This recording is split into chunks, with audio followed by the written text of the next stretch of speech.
ለቁጠባ ሰፈር ቤት ኪራይ ስከፍል የምታዩ፣ ለቦርሳ ሰፈር ሊስትሮና ኩንታል ስሸክም የምታዩ ስሙኝ። የተደረገልኝ መጀመሪያ ንገራችሁና ሊስትሮ ነው የምሰራ። ሳገኝ 300 ብር 400 ብር አገኛለሁ። የቀኑ ቁብ 20 ብር 50 ብር ምናምን ነው የምገባ። 80 ሺህ ብር ቁብ ሲወጣልኝ እዳ ነበረኝና እዳ ከፍዬ ጨርሼ በቃ እንደውም በጣም የምወዳት እኔን ያሳደገችኝ የወንድሜ ሚስት ነበረችና በእዳ ሁሉ ተጨናንቃለች። ከዛም በኋላ ምንም ሳልላት 10 ሺህ ብር ሰጠው።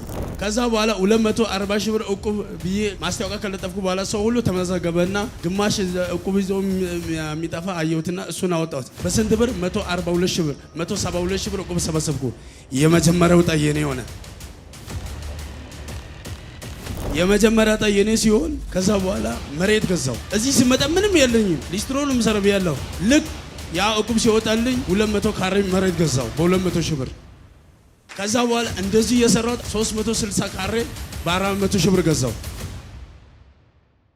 እንኳን እኔ ዘር መዘሬ ብሩን ቆጥሮ ያቅምባት እና እዳ ነበረኝ። ብዙ የማላልፍበት እዳ እስከ 300 ምናምን ሺህ ብር እዳ ነበር። ግን በምን እንደተከፈለ እንዴት እንደተከፈለ አላውቅም። ዲኤንኤ ሚስተር ራሱ ግራ ነው የምትገባ። ይሄ ብር ከየት አመጣህ ነው? የቀን እቁብ ያኔ ስጥል ስንት ብር ነው? 50 ብር 20 ብር 100 ብር ነው። ግን አሁን እኔ በቀን ምጥለው 3600 ብር በቀን። ስሜ ቲቲዮስ ኃይለማርያም እባላለሁ። የመጣሁት ከደቡብ ምዕራብ ሚዛን ከተማ ነው የመጣሁት፣ ከሚዛን ማለት ነው። ገና ምስክርነት ሳልናገር በፊት አንድ ነገር እንገራችሁ። እንኳን እኔ ዘር መንዘሬ እዚህ መድረክ የማይረግጥበት ቦታ ላይ ያስረገጠኝ ጌታ፣ እስኪ እልልታ ጭብጨባ ለዚህ።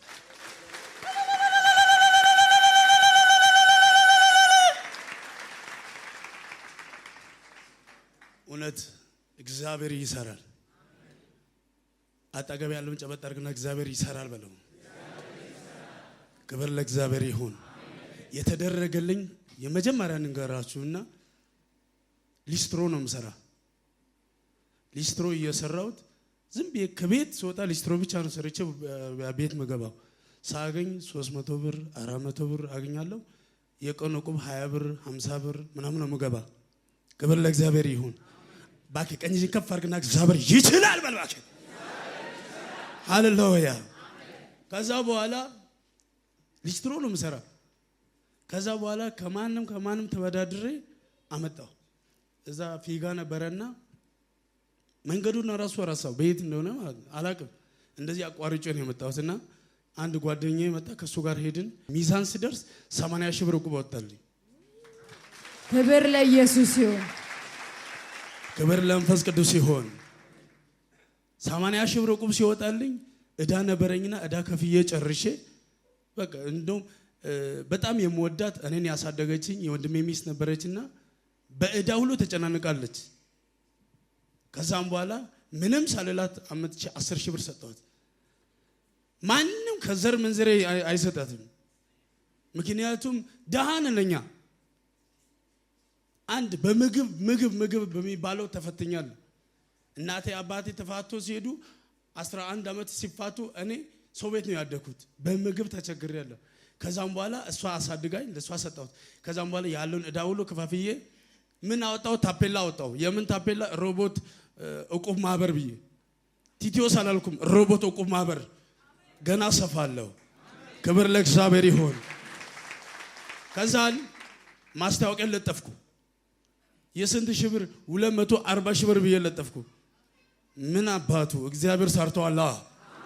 ባኪ ጮክ በእንታ እግዚአብሔር ሰርቷል በል ባኪ። ሃሌሉያ።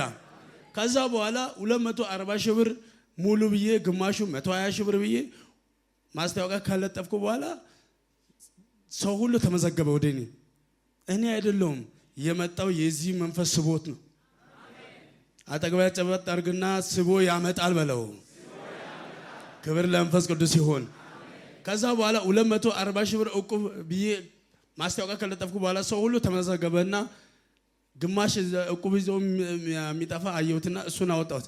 ከዛን በስንት ብር? 142 ሺህ ብር 172 ሺህ ብር እቁብ ሰበሰብኩ። የመጀመሪያው ዕጣ የኔ ሆነ። ሃሌሉያ።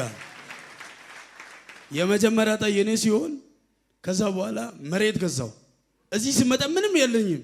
ሊስትሮን ምሰረብ ያለው ልክ ያ እቁብ ሲወጣልኝ 200 ካሬ መሬት ገዛው በ200 ሺህ ብር። አጨብጭብ ባኪ። ሃሌሉያ። ከዛ በኋላ እንደገና ደግሞ እየሮጥኩ እየሰራው በተለይ ልንገራችሁ በአካውንታችሁ ብቻ ብር ይገባል ብላችሁ እንዳትጠበቁ። እግዚአብሔር በተለያየ መንገድ ይሰራል። የሥራ በሮችን ይከፍታል። እኔ ሊስትሮ ብቻ ነበር የምሰራው። ከዛ በኋላ ልክ ከዚህ ሲመለስ መኪና መጥረግ ጀመርኩ። ከዚህ ሲመለስ አይላንድ መሸጥ ጀመርኩ። እዛ ጋር አይላንድ 3 ብር የተሸጠ እኔ ጋር 10 ብር ነው የሚሸጠው። ስቦ ያመጣላ። ሃሌሉያ 10 ብር ነው የሚሸጠው። አንድ ፍሬ 2 ሊትር አንድ ፍሬ 10 ብር ነው የሚሸጠው። ጀርኪና እዛ ጋር ባለ 20 80 ብር ነው የምገዛ። እኔ ጋር ደርሶ ደግሞ 150 ብር ነው። አጨብጭብ ለጌታ። ከዛ በኋላ እንደዚህ የሰራው 360 ካሬ በ400 ሺህ ብር ገዛው። እንኳን እኔ ዘር መዘረ ብሩን ቆጥሮ ያቅምባት። እኔ ብሩ መቆጠሩ መምጣቱ በምን እንዲመጣ እንዴት እንደመጣ አላቅም፣ ግን ይመጣል፣ ከፍላለሁ፣ የሰው ዕዳ አለቀ። ከዛ በኋላ እኔ 42 ቅጠል ቤት ነበረኝና እሱን አፍርሼ ነው ከተማ የገባው። ከቤተሰብ ተባረሬ ማለት ነው። 42 ቅጠል ሆኜ ከተባረርኩ ከዚህ በኋላ እኔ 100 ቅጠል ነው የምሰራው አልኩ። ይችላል። አንተ ብቻ እመን። ዝም ብለህ ካልኩሌተር አታስብና እመን። ስቦ ያመጣል። ሃሌሉያ። ከዛ በኋላ 100 ቅጠል ቆርቆሮ አወጣው ነው በእምነት ነው። በቃ ገንዘብ ይመጣል ሰራለሁ። ከዛም በኋላ 100 ቅጠል ቆርቆሮ አወጣው። እንጨት ሁሉ አወጣው። እንደገና ደግሞ አሁን እንጨቱን ከዚህ ሰኞ ሲሄድ ቤቱን አቆማለሁ። ክብር ለእግዚአብሔር ይሁን። ቤቱን አቆማለሁ እና ዕዳ ነበረኝ፣ ብዙ የማላልፍበት ዕዳ እስከ 300 ምናምን ሺህ ብር ዕዳ ነበረኝ። ግን በምን እንደተከፈለ እንዴት እንደተከፈለ አላውቅም። ዲኤንኤ ሚስተር ራሱ ግራ ነው የምትገባ። ይሄ ብር ከየት አመጣህ ነው? አንዳንዶቹ እንደዚህ ይላሉ። የት ሂደህ ነው ይላሉ። አሳድሼ የት ጆን ጭሮ ጋር አሳድሼ ኤልጂ ቲቪ ጋር። ሃሌሉያ። አንተ ንገር፣ አንተ ጉስቁልነት ደሃውነ ሱሪ እዚህ ጋር ተቀዶ ስትኖር ያልጠየቀ ሶፋ ብለህ ስትሄድ የት ሂደህ ነው ካለ ዝም ብለህ አሳድሰ ነው በለው። የክርስቶስ ስም የተጠራበት ይታደሳል። ሃሌሉያ። ሰው እንኳን ሟርት ቤት ሂዶ ተገልብጦ ለማይፈውሰው ልጅ ለማይድነው ልጅ አንተ ለማሳበድ ከተንከባለለ አንተ እሱን ለማሳበድ ዝም ብለህ ውበት ይመጣል። ሃሌሉያ። ከዛ በኋላ አሳድሼ ነው አልኩ። ዛሬ ራሱ ጧት ሲደውልልኝ ወዴት ነህ ሲል አዲስ አበባ። ምን ልሰራ? ላሳድስ። እንዴት ላሳድስ ነው? ከዚህ በኋላ ካሳደስኩ የእናንተ ገንዘብ ሰብስቤ ትልቅ ድርጅት ነው የምከፍተው አልኩ። ስለዚህ አንድ ነገር ልንገራችሁ፣ ከዚህ በኋላ እንደዚህ አይነት ትናንሽ መሬት አልገዛም። እውነት ቅድም እህታችን ስትናገር ትንሽ ገንዘብ ጠይቄ ትንሽ ሰጥቶኛል ብላለች። እኔ እሱን አልፈልግም። ትልቅ ድርጅት ታፔላው ደግሞ እንደዚህ ብዬ ለጥፋለሁ። ለይሁዳ አንበሳ ሁሉ ይቻላል። እውነት በእግዚአብሔር ፊት ነው። ለይሁዳ አንበሳ ሁሉ ይቻላል ብዬ ታፔላው ለጥፋለሁ። ስለዚህ የምናገራችሁ ነገር ቢኖር እዚህ የመጣችሁ በሰው ወሬ የመጣችሁ ሰው ወሬ አንተን መንገድ ላይ ኬላ ሊሆንብህ የመጣከው ሰው ካለክ እንደዚህ ብለህ ተናገረው። ወረኛው ሰው ያውራ። ሂሳብ ከፈለገ ማት፣ ፊዚክስ፣ ኬሚስትሪ ከፈለገ ክላስ ይግባ። እኛ ጋር እንደዚህ አይሰራም። ዝም ብሎ በኢየሱስም አመን ነው። በኢየሱስም አመን ነው። እና አንድ ነገር መናገር የምፈልገው ነገር ካለ መጽሐፍ ቅዱስ ተምሮ የጨረሱ ለራሳቸው ጭንቅላት ተምሮ ጨረሱ። እንኳን ይሄ ሚራክል ቀርቶ ሰይጣንን ማውጣት የማይችል ሰው ነው እንደዚህ ቃላት የሚናገረው። ስለዚህ የተደረገለት ሰው ዝም ብሎ በባዶ ያምናል። ካስተማረክ በስነ ስርዓት አስተምረኝ ብለው በእምነት ሳይሆን እሱ በእውቀት ነው ያስተማረ ያለ። እኔም አሁን መጽሐፍ ቅዱስ እማራለሁ። እሱ በእውቀቱ ነው ያስተማረኝ ያለ፣ በእምነቱ አይደለም። እዚህ ጋር ስመጣ ግን እምነት ነው። ስለዚህ የምናገራችሁ ነገር ካለ ዝም ብላችሁ በባዶ ሜዳ የአባቴን ገንዘብ የቤተሰብን ገንዘብ የእንትና ገንዘብ ተማምነ ሳይሆን እግዚአብሔር ይችላል ብለና እሱ ይችላል። ስለዚህ የምወደው እና የማከብረው ጆን ጭሮ እግዚአብሔር ዘመኑን ይባርከው። እግዚአብሔር ትዳሩን ይባርከው። እግዚአብሔር ልጁን ይባርከው። ከዚህ በኋላ ስመጣ በእናንተ ፊት እየዘመርኩ ነው የምመጣው። ክብር ለእግዚአብሔር ይሁን። አሁን ወርሺፕ ዘማሪ ነኝ። ከዚህ በኋላ ስመጣ እየዘመርኩ ለእናንተ እያገለገልኩ ነው የምመጣ። ክብር ለእግዚአብሔር ይሁን። ክብር ለጌታ ይሁን። እንደ እግዚአብሔር ያለ ማንም የለም። አንተ በፊት በሊስትሮነት ነበረ የምትተዳደረው። የሊስትሮ ገቢ ያው ብዙም ይሄን ተብሎ የሚወራ አይደለም። ነገር ግን እዚህ መተ እግዚአብሔር ሰው ቃል ያወጣ ነበር። የዛለታ እየጸለየ ነበር በለቱ። ከዛ ስትመለስ የደርሰ ነው 80 ሺህ ገባ ያልከው። ከዚህ ሚዛን ስደርስ 80 ሺህ ብር ዕቁብ ገባልኝ። ያልተናገርኩት የቀን ዕቁብ ያኔ ስጥል ስንት ብር ነው? 50 ብር፣ 20 ብር፣ 100 ብር ነው። ግን አሁን እኔ በቀን ምጥለው 3600 ብር በቀን። አጨብጭባ ዝም አትበል። እኔ እንጃ ሰውዬው ሁለት እንትን አለኝና 8 ሺህ ብር በ10 ቀን አገኛለሁ ሲል ግራ ገባኝ። እኔ ሊስትሮ ሆኜ እንደዚህ ተሸካሚ ሆኜ በ10 ቀን ዕቁብ ምጥለው 36 ሺህ ብር ነው። እሱ ዕቁብ ብቻ። የቤት ክራይ 4 ሺህ ብር አለ። የቤት አዝበዛ አለ። ለራሴ ምለብሰው አለ፣ ምጠጣው አለ። ባኪ ሸይጣን ግራ ይግባው ወይ ንገር ብራዘር። ከዚህ በኋላ አንተ ዝም ብለህ ውበት ምን ፋት ይላል። ሸይጣን ግራ እየተገባ ይኖራል። ይሄ ልጅ እንዴት መጥቶ ነው ወዴት መጥቶ ነው ብሎ በአንተ ላይ ሂሳብ እየሰራ ፋብለት ትኖራለህ። ስለዚህ ሁለት ቦታ ነው አይደለ ገዛ ያልከው? ሁለት ቦታ። አንዱ በስንት? አንዱ በ200 ሺህ። ሁለተኛውስ? ሁለተኛው በ400 ሺህ።